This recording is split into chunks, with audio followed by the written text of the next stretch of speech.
Hi, and welcome to The Working Songwriter, the show where today's best songwriters come to talk shop. I'm your host, Joe Pug. Each episode here we host a distinguished guest, and we ask them to go deep on their inspiration, on their process, on the general ups and downs of making a life in music.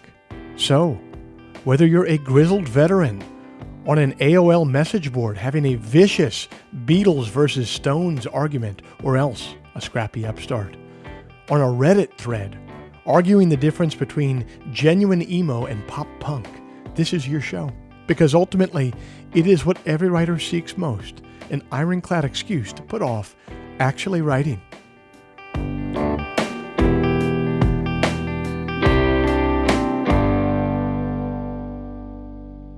Hey everybody, it's the second Friday of September 2021, and I thank you for joining us. This week's show is brought to you by Bandzoogle. Built by musicians and for musicians, Bandzoogle is an all-in-one platform to build a beautiful website for your music. I'm old enough to remember when you had to pay somebody called a web developer to get a website made. And it would always be some guy named Bryce who drove a Mitsubishi Montero Sport with racing stripes and who was always trying to sell you this synthetic weed called salvia. And old Bryce would charge you about $1,000 for a website that would be obsolete in 6 months. But it's the future now, you guys. That's not how it works anymore. We're allowed to have nice things now. One of those nice things is Bandzoogle.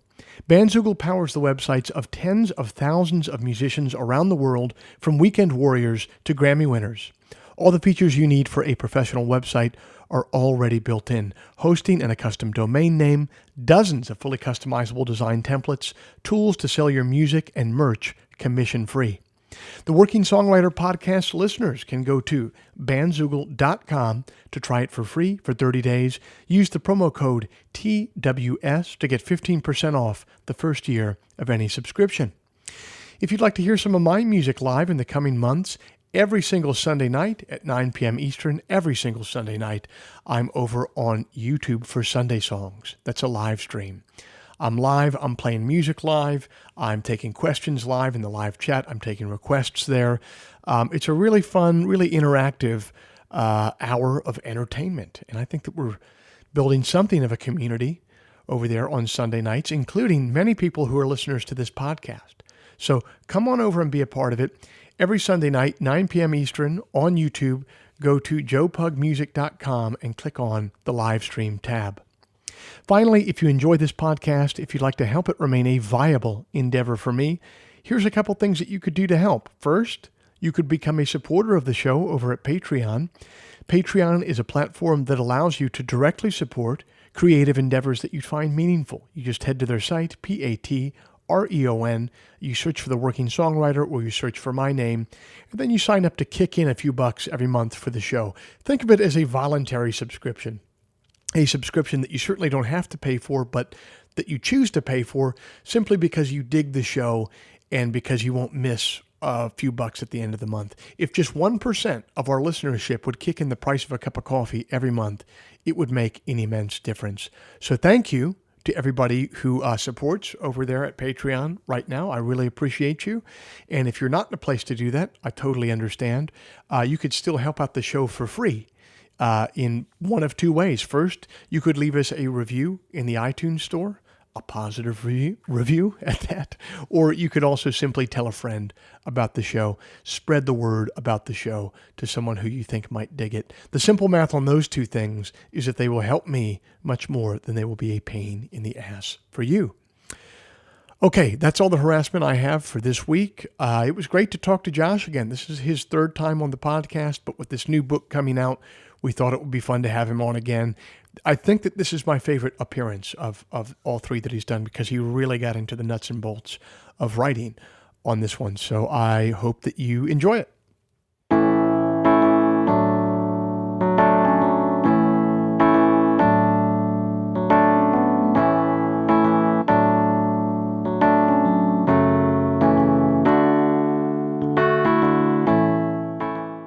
Our guest this week is one of the finest songwriters in America, and now the most frequent guest that we've had on our show. When I first started listening to Josh Ritter 15 years ago, he qualified then as a scrappy upstart. But now I think instead of calling him a grizzled veteran, which is usually our wont on this program, we'll go instead with refined journeyman.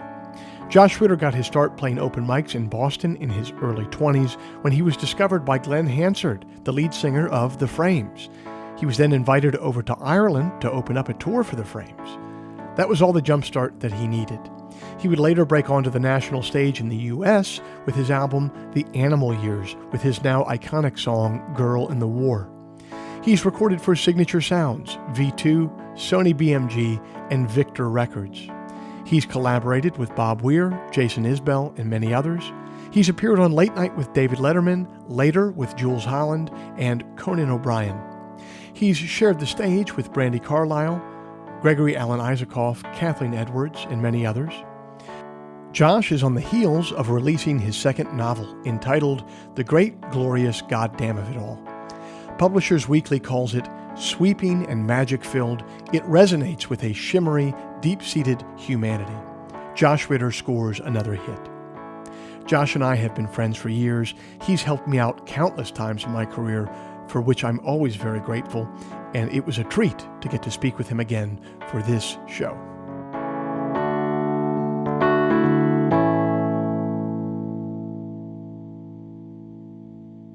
Josh Ritter, thanks for coming back on to the Working Songwriter podcast. You're our most frequent guest, and we're very grateful for that.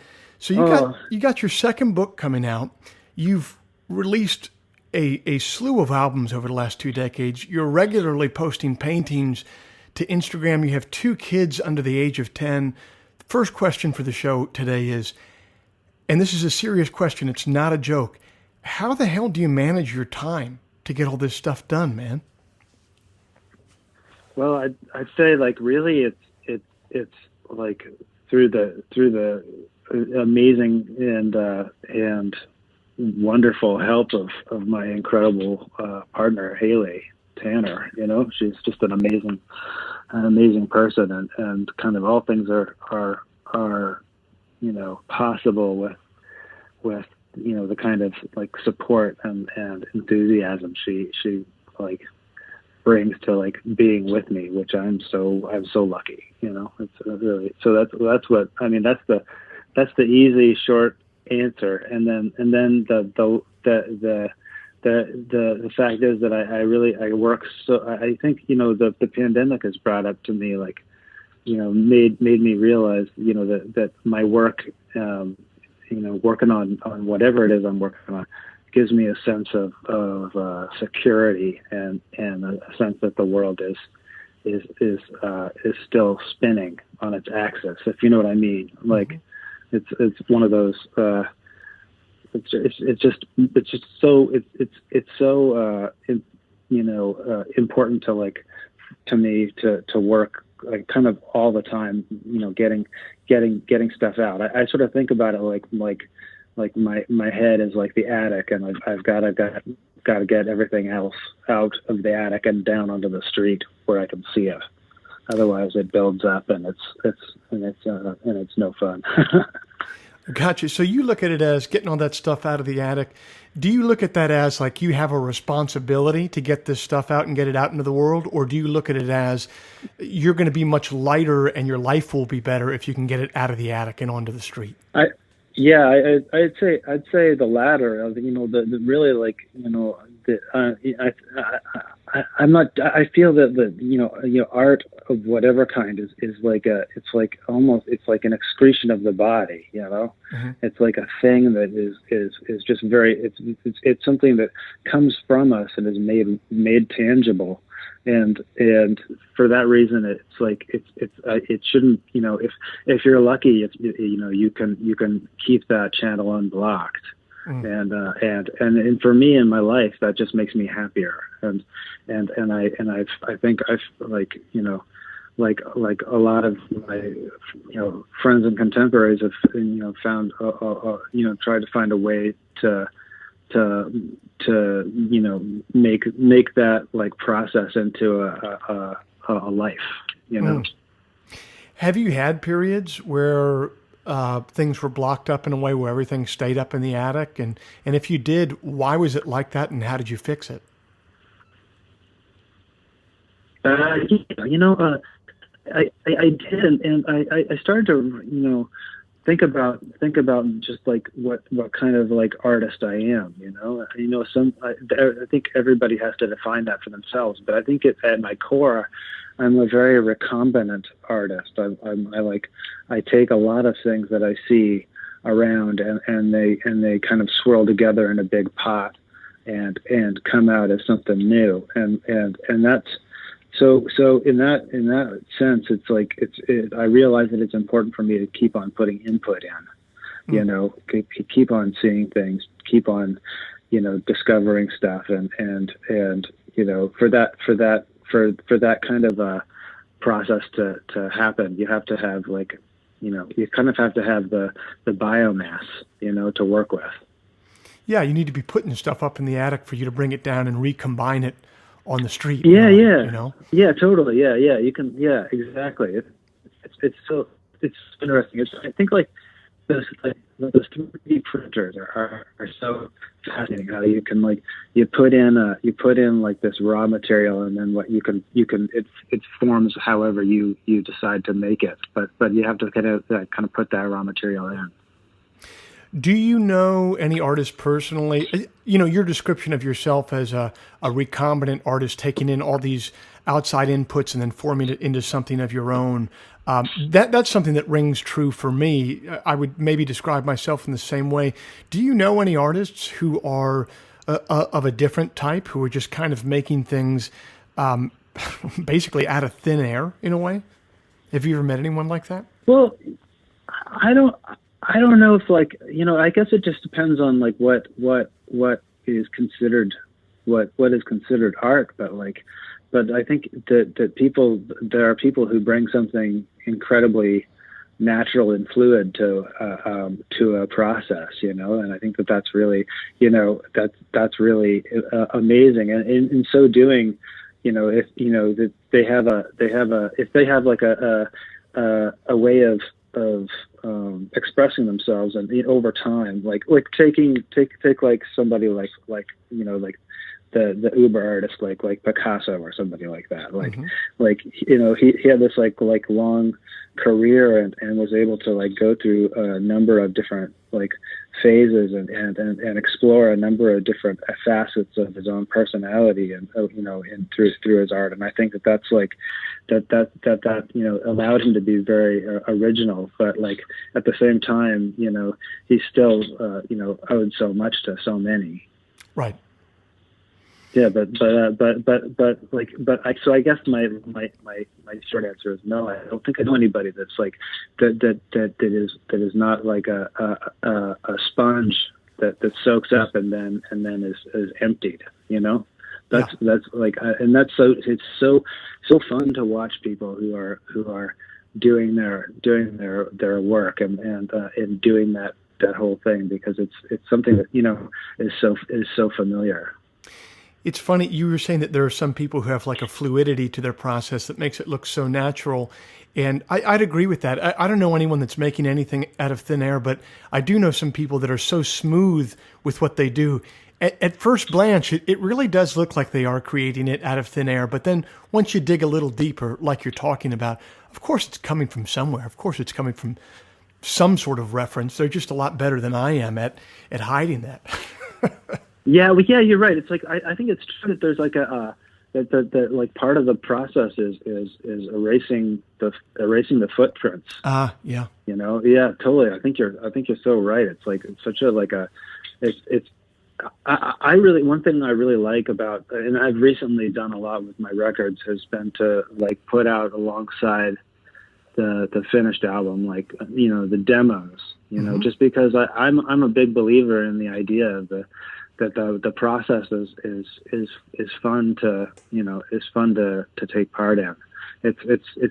I've always enjoyed people's first demos and attempts and sketches, and I think that's a fun part of the whole thing. But with the idea that the finished album is your fully envisioned idea, it's nice to have a roadmap to how it got to there. It is. So I kind of like both things. I like to be able for a fully realized album. I love erasing the footsteps before it and presenting it to sort of a more casual audience on a silver platter where they need no reference to anything before to enjoy the album.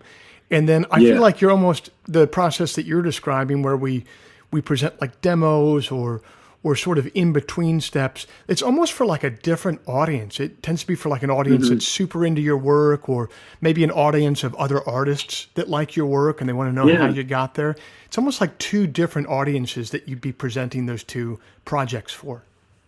Yeah, I guess you're right. I one of the big recordings in my life that I remember hearing was somewhere on the radio on the road. And I remember distinctly I was driving in Chicago and somewhere in Wisconsin, I heard apartment tapes on the radio. Somebody played them, and I spent forever looking for them. It was before like you could really find them on the internet or anything, you know. And man, hearing those songs as demos with you know the dishes being done in the background and like it was like that was such a cool thing. And it was so cool to see that, that those were like those little songs, at some point. What record did you say that was? You cut out for a second. The Basement Tapes? It was his apartment tapes. Buddy Holly's apartment tapes. Oh, wow. I've never even heard that before. Yeah. No, they're so cool. They're so cool, but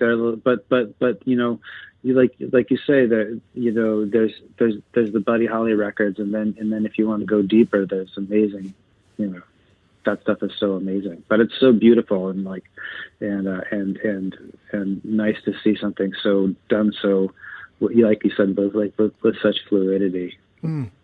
So you're working, as I mentioned at the top of the show, in a bunch of different mediums. Have you had to develop techniques for switching gears between projects and between mediums, or has that been sort of a synergistic thing where it kind of energizes each constituent element to be working on something else? Does it give you energy, or does it take energy to be working in different mediums?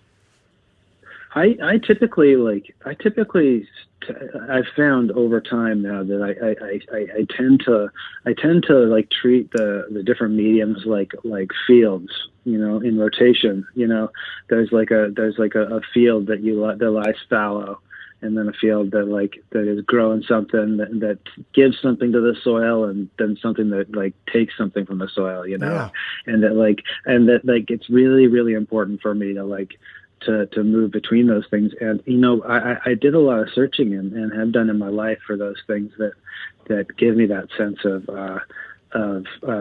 of rest from songs, Yes. That's so important. It's just so important I remember like when I was first learning how to write songs, I would go to sleep at night drumming my fingers on my chest the syllables of songs that I liked. Mm-hmm. And if I didn't get it right, I would start at the beginning and drum through the syllables. And I don't know why I did that, but it was I say it because it's hard to escape songs. Yeah. And hard to escape music, and some, and I think about it all the time. And so like being able to like pick up a paintbrush and have like a quiet mind for a few hours is something that I've found is really important and useful for me, and gives me a rest, in the same way that like in this last year with the inability to play shows, the writing prose has become so important, and I was able to kind of I put the songs away for a little while, and worked on something that felt like a different sort of work. It seems like to me, using that analogy that you were saying of using, kind of rotating crops and fields or rotating fields and letting certain fields rest, seems to me like of particular use would be the painting that you're doing, because with writing a novel or a book, you're still kind of involved. You're not kind of involved. You're very involved with the verbal part of your brain, and expressing yourself verbally. With the painting, it just, I've never done any sort of art in that medium. And it seems to me, though, as if you'd be able to shut off like an entire hemisphere of your brain to go and do that. It is what happens. It's the wildest thing, and I think the only thing that I can get that gets me close to that is running, and that's been which I discovered and did for a really long time until I discovered painting.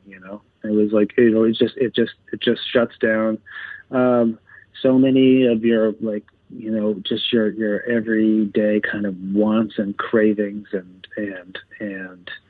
apprehensions and the thing I can like this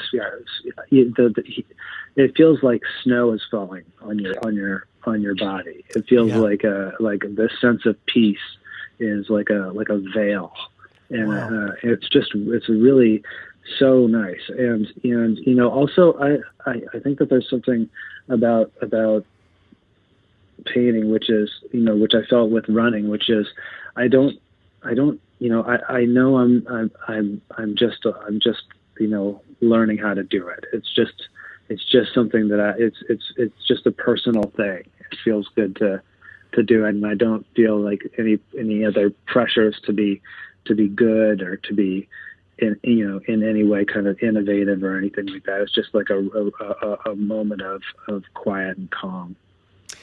It's interesting. So you comparing running there to painting and the sense of peace that it gives you. So I love running as well. It got taken away from me for a couple of years because I had some health problems, and I was able to just pick it back up again in the last few months. Thank God, because just what you described there, the peace that comes with it.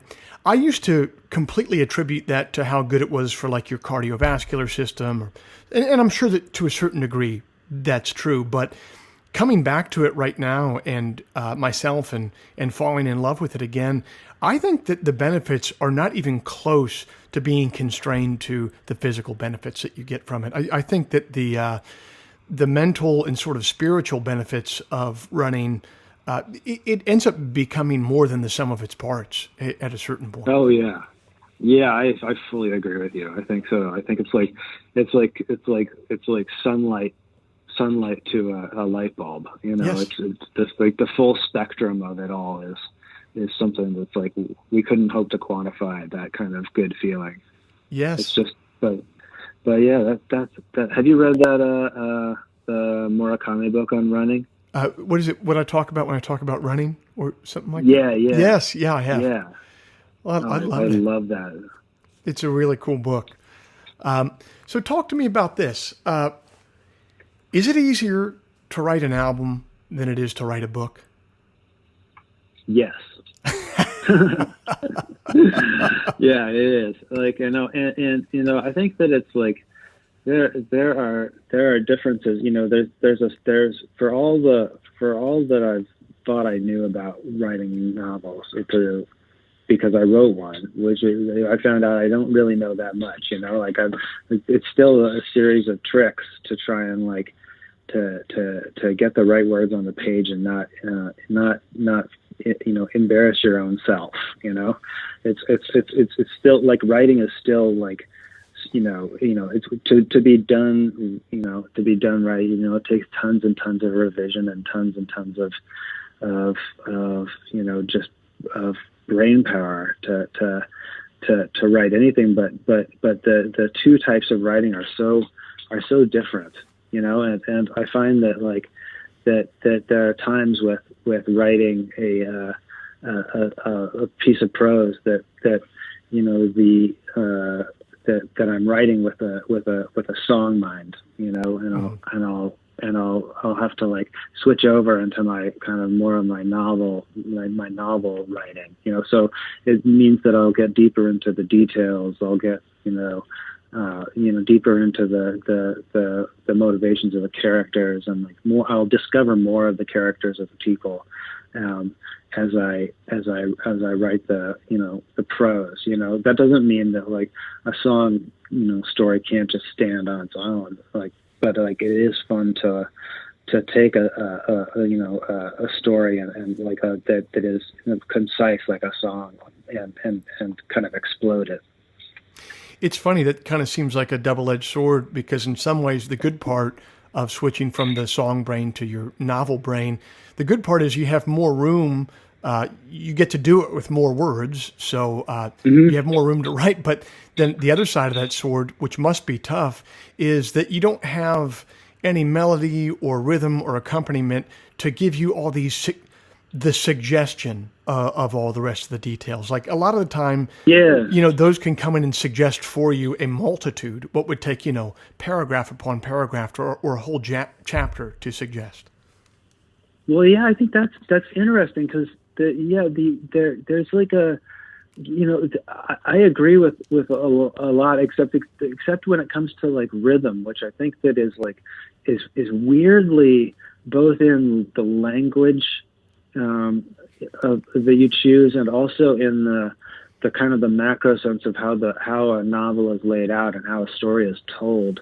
Yes. I've found really, like, in writing my last novel with Great Glorious Goddamn, that like I found that I was referring to shows.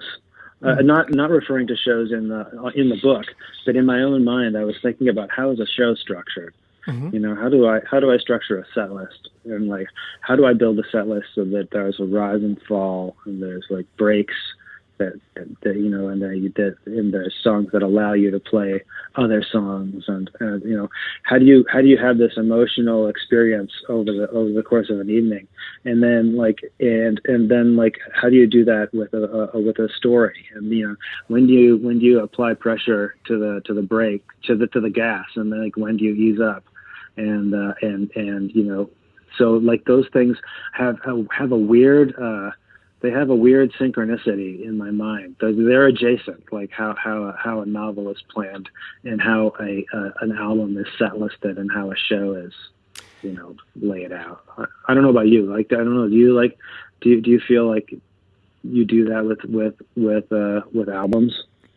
I definitely. Well, see, I used to when I first got into the game, and now I just think that the medium has changed so much. I assume that 80 or 90% of the people that listen to my music are not going to be listening to an album. I assume that they're going to be listening to the most popular songs on my Spotify page. And I think that's probably how it's consumed. And, I think along the same lines, the listener is now more of an agent in how they consume your music, and you have less control of it. I think it's very similar with novels in that sense of, the way that someone consumes a novel, it depends on what kind of reader they are. You know what I mean? They're going to consume it at their own pace. They're going to consume it and add their own amount of shading and detail to it. It's going to move at their own pace. Rather, when you play a song for them, at least one single song or an album cover to cover, you're in charge of the pace. You're in charge of how fast it comes at them, literally, whereas they're having to add so much more when they're just reading a novel on their own. So for me, I guess my response to you is I'm always thinking about the medium itself and literally how it's going to be consumed on the ground by listeners or readers. And that affects how I write, for sure. Mm-hmm, mm-hmm, mm-hmm. Right, yeah.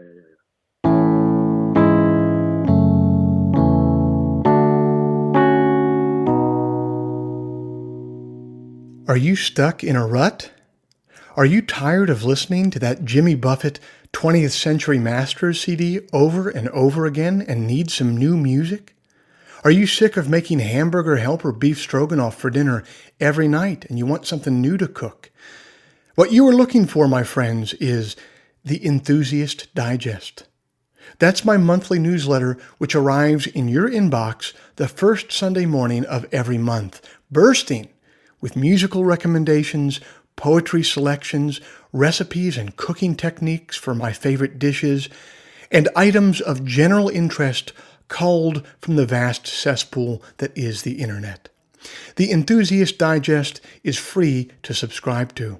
If you dig the poetry that you hear on this show and the artists that you're hearing from, you'll dig the newsletter because I approach it with the exact same sensibility of curation.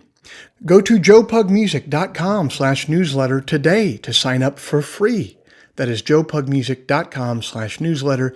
It takes approximately 15 seconds to sign up for a free newsletter that will enrich the first Sunday of your month with a veritable cornucopia of new and delightful recommendations. That's the Enthusiast Digest, the first Sunday of every month. Sign up for free at joepugmusic.com/newsletter.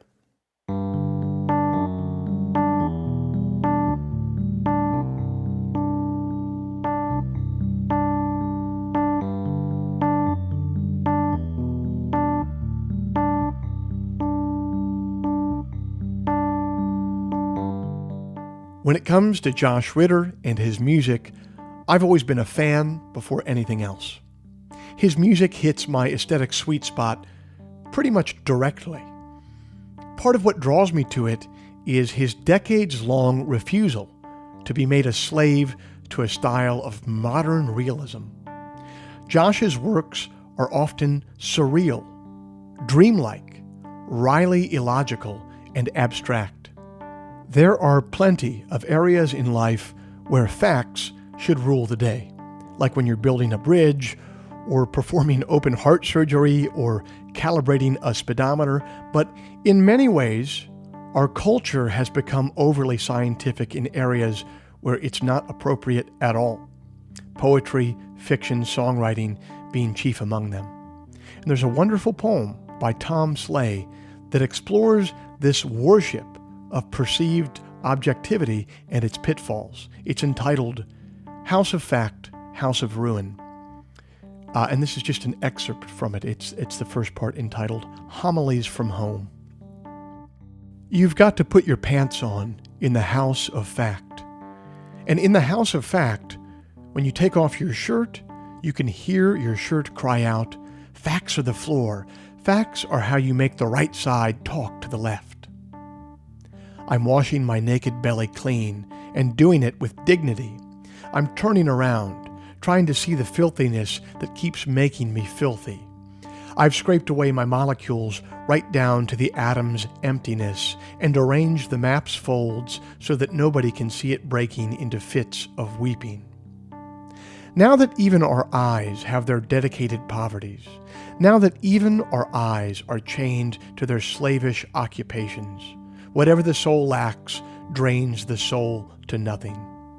I hate to admit it, but even the house of fact is a house of ruin.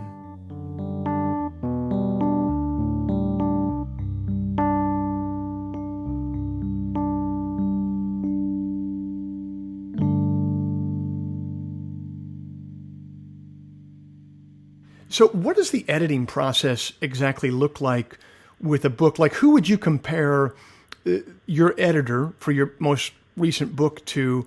Like, what would be sort of the equivalent in an album process? Is that just someone who's the producer? Is that someone who is the producer and the lead arranger? Like, what does your relationship with your editor look like when you're going to publish a book?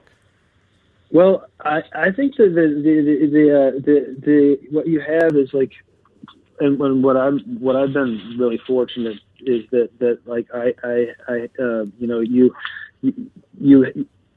have somebody. The most important thing is that you have somebody who can like share and help you hone your vision, and like that's in that sense a good reader, a good editor is like a producer.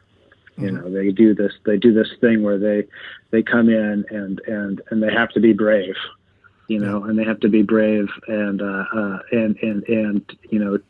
kind of tell you, what, where things can be tightened up, and like, maybe what has to go, what can be, what themes are, might jump out at them hearing something for the first time or reading something for the first time.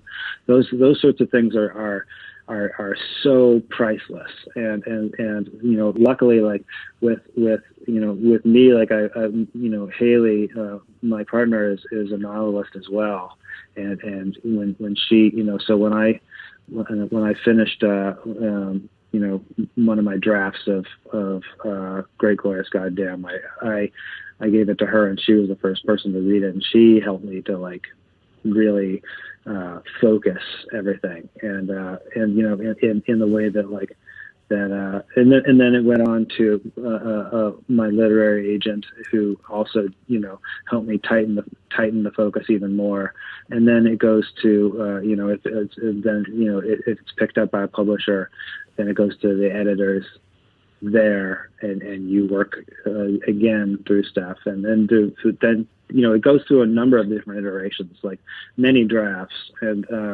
in that way, it's like it's sort of like how when you're writing a song, you play it over and over and over and over again, and then when you take it to the band and you play it, and then you work it that way, and then you record it. And it's same sort of thing where it comes from your vision, but it's a distillation of a number of different people, and that's just a really cool thing, and a cool part of the process that I think is like that I enjoy is the feeling of teamwork, and that's I really enjoy that about playing music, and I enjoy that about the novel. Why do you think that revision process and editing process is much more robust with novels than it is for albums? Is it simply a function of novels being more complex, so you need more brain power working on it, or do you think it's a function of that's the way things have always been done in the literary world, and that's just how it goes? Well, novels are and books in general are big things. They're unwieldy. To when I think about how I write and revise my songs, I do it like quickly. And I think about them quickly, and I make the decisions there quickly. I can make those decisions quickly with a book, but that, then acting on those decisions requires hours and hours and days of work to shift the focus of a character, or to, so in that sense, a novel is like a battleship, it takes tons of room to steer it around. And so people who are good at working with these kind of big things have a really good sense of the way they can be improved upon. And that's like I appreciate that relationship with people that are my producers in music, and I like that with my editors. I like that and my readers. Like I like to be like challenged, because like I think it only makes stuff stronger. It only makes stuff stronger to be gone over and worked over again and again.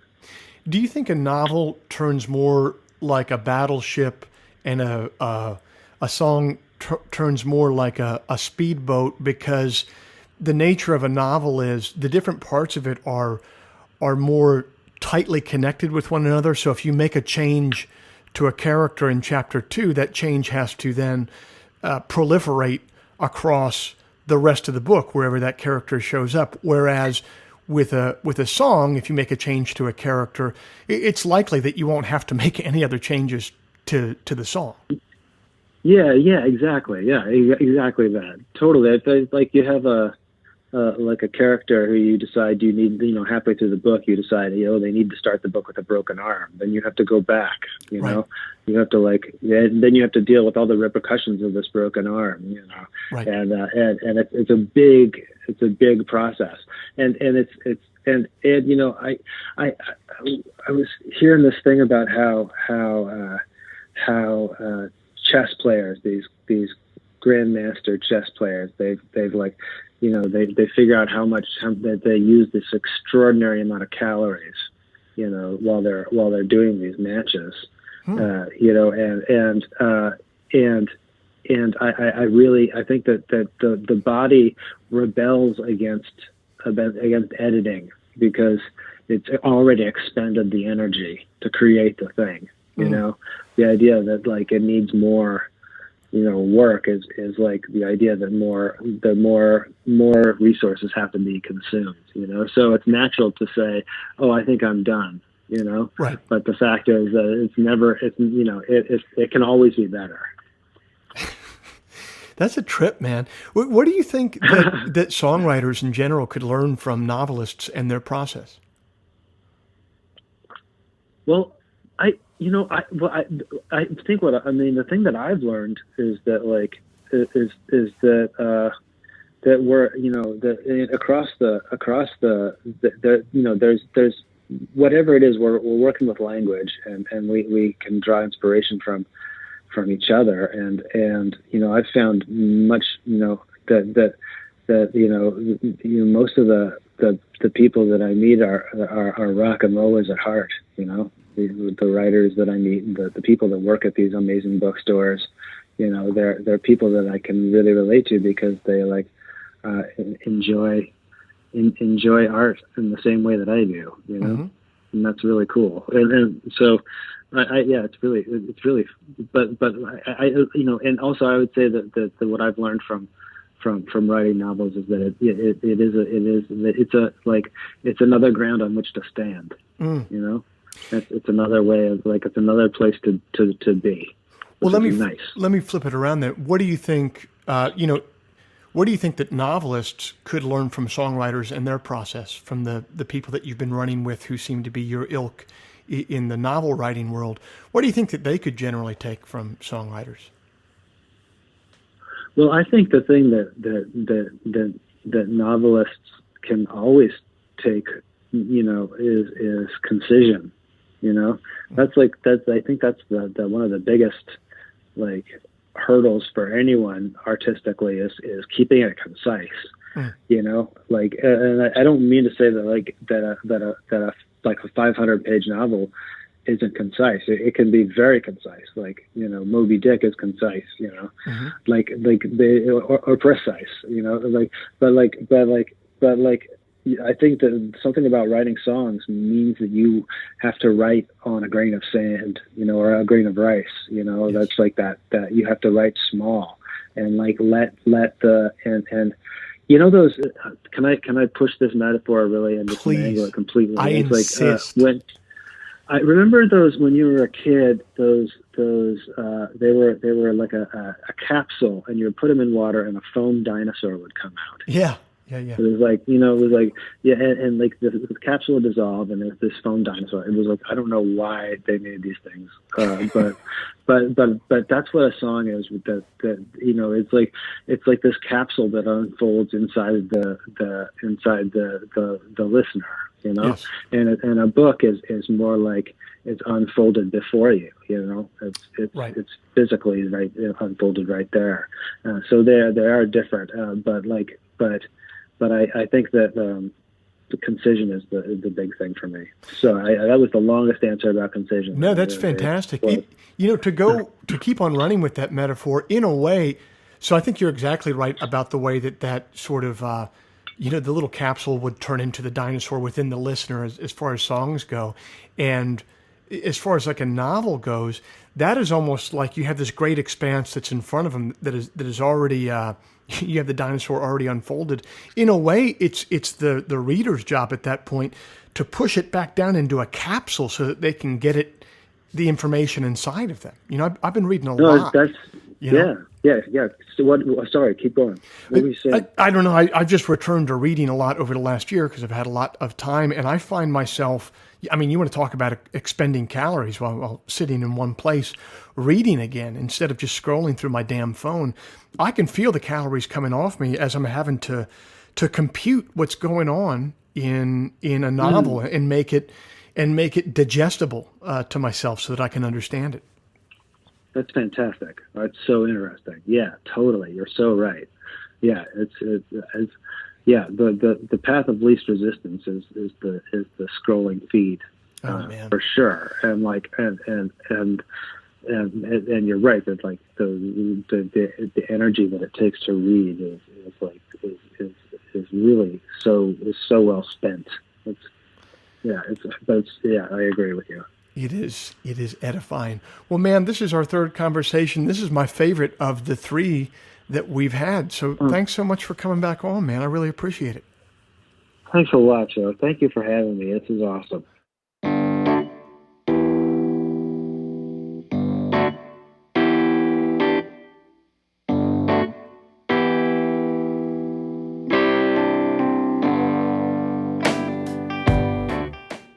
This week's show is brought to you by Bandzoogle. Built by musicians and for musicians, Bandzoogle is an all-in-one platform to build a beautiful website for your music. Use promo code TWS, the initials of our podcast, TWS, to get 15% off the first year of any subscription. Josh Ritter's new novel is entitled The Great, Glorious Goddamn of It All. Available everywhere. Books are, I was about to say sold and streamed, but just sold. Go to joshritter.com to pick one up. If before we meet again you sit down to write, please remember, an expensive drug habit is not a song, a compelling Instagram account is not a song, and most importantly, reverb is not a song. So let all that take care of itself, and for you, just keep your eye on the song.